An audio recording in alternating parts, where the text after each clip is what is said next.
Hearth. Before one creates a fire, there must already be a place for the fire to go. The fire must have its own safe residence, and that is the hearth. Probably one of the most underestimated and useful tools that humans have is the container. Containers for water, cooking, tools, quivers, and so on, as is the hearth. We are only going to go over the basic ground hearth and its variables. Again, we first have needs for the need. Before we can dig, we need a digging tool. Most likely this will be a shovel. But from a primitive perspective, this variable can usually take the forms of a digging stick or stone. Others could be a bone or shell and the like, anything that will help break up the ground. You will be using your hands anyway to build the walls with the earth, so you'll be getting your hands dirty anyway. Please try not to use your knife. Instead, carve out yourself something if you don't have a shovel. For the hearth, there are 6 main principal variables of the equation we need to concern ourselves with. 1, the central place or space. 2, the spherical non-flammable area. 3, containment size. 4, containment shape. 5, extinguishability. And 6, insulating wall size. In going over the variables, a firekeeper must be clear on its function and purpose first. How many people will be using it or around it at a time? What will it mainly be used for? So, the central place or space, what must first be decided is where the hearth is to be. Is it temporary or longer? Is it near or inside a shelter? Is it in a gathering area? Does it need to be out of sight? This place must also allow for excellent smoke ventilation. Now the spherical non-flammable area, next, whatever place is decided must not be a containment hazard. This is from a 360-degree perspective, including above and below. This especially includes fumes and vapors from chemicals and standing flammable chemicals nearby. Some ecosystems have peat or rootlets that can allow for underground traveling fires. The area should be swept of anything around in case coals from the fire are popped, ejected, or blown out. So containment size, meaning how large is the fire to be? Hearths can be from a few inches and up. Are many sitting around it? Is it for firing pottery? Is it for cooking for only one person? The depth of the bowl should be at least half the diameter to ensure good containment of the coals, so a strong wind doesn't scatter them about. This can be measured with a stick. I recommend you always make it a little bigger than you think you need. Now, containment shape.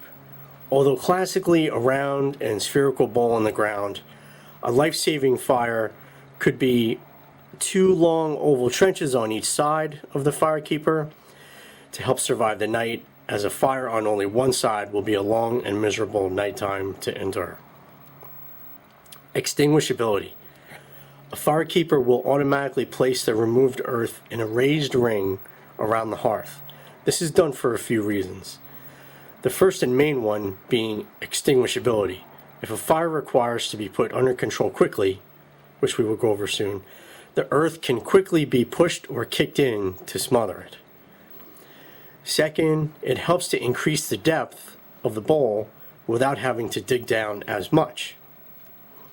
Third, it's used as a rest for tools for the fire's use, like cooking spits and the like. Insulating wall size. Now lastly, the earth can also be used to create walls for insulation. If there is only one or a few people around the fire, the opposite side can be built up higher to use as a higher rest and a heat reflector. Filler that can be used to help build up the wall are stones and larger pieces of wood for a skeletal system. The inside should always be a thickly coated layer of clay, mud, or adobe for better reflection and insulation. It could be a simple wall to an entire horseshoe-shaped enclosure. Now, you want an insulating wall for 4 very good reasons. 1, the reflecting heat allows you to economically burn less fuel. 2, burning less fuel means you need and can gather less fuel, although you should always have extra. The wall may act as a windbreaker. When wind gets into your fire, it burns your fuel faster. So again, you'll need less fuel. And 4, it may also help with the extinguishing and covering the fire quickly, although a solidly built wall will be hard to knock over. Now, deconstructing a fire. In order to do this, you first need to know what makes a fire. The fire triangle, which is air, fuel, and heat. Now, this is not a course in firefighting, so we're not going over all the fire classes A, B, C, D, and K. We are only going over the extinguishing of a basic campfire. In a lot of ways, fire is similar to being a living thing. Many life forms require temperature regulation, air, and sustenance for energy. Clearly, you only need to take away 1 or more of the 3 things that keep the fire alive. Of course, a responsible person, the firekeeper, would never leave a fire unattended, but a fire unfed will run its short course and eventually run out of fuel, burn out, and cool down. Covering a fire removes all 3 requirements. It removes its ability to get air, and it's insulated from feeding on more fuel, and the insulation from both cools it down rapidly, removing heat.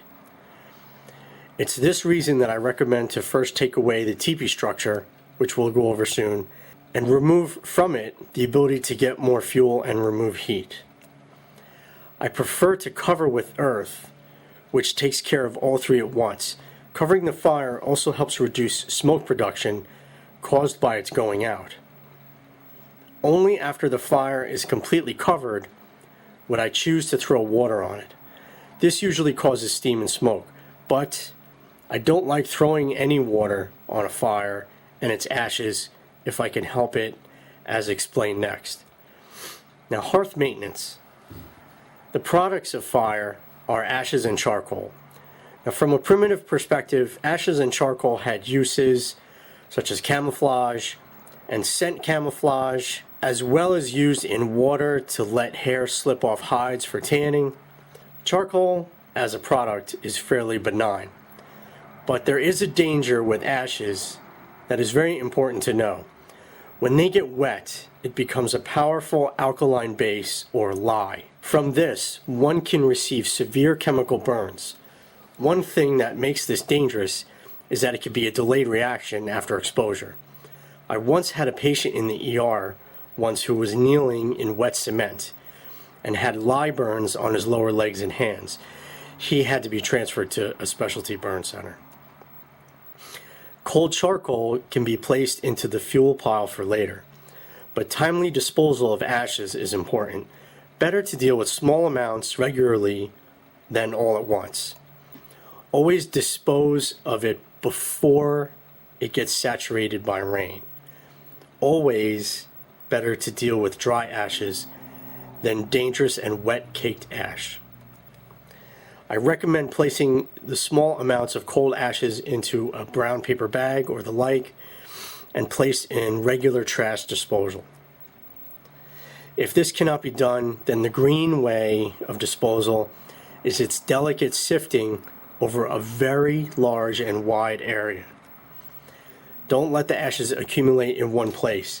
This creates a destructive chemical hotspot to the ecosystem. If there is a specific ash dump in a camp area, take it there. Now, transporting fire. I call these portable hearths.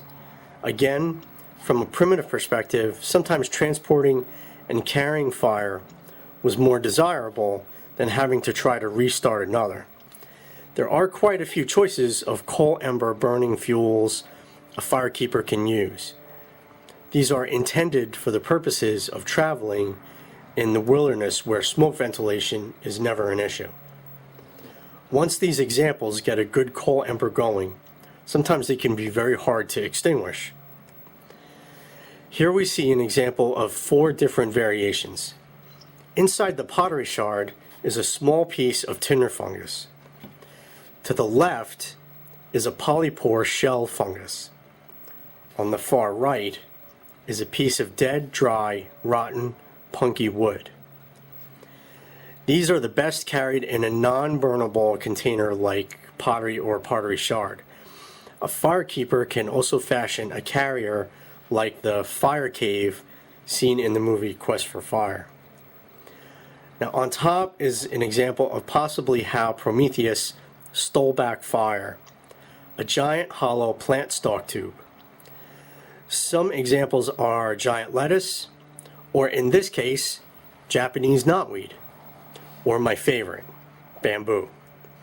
A firekeeper can even create a tube of sticks and grasses tied together, sometimes called a lung match, and filled with coal extender fuels and tinders, which we'll go over next. All a firekeeper has to do with these is have extra fuels, keep them dry and out of the rain, and make sure it gets plenty of air. I personally call the tube variation the Prometheus pipe.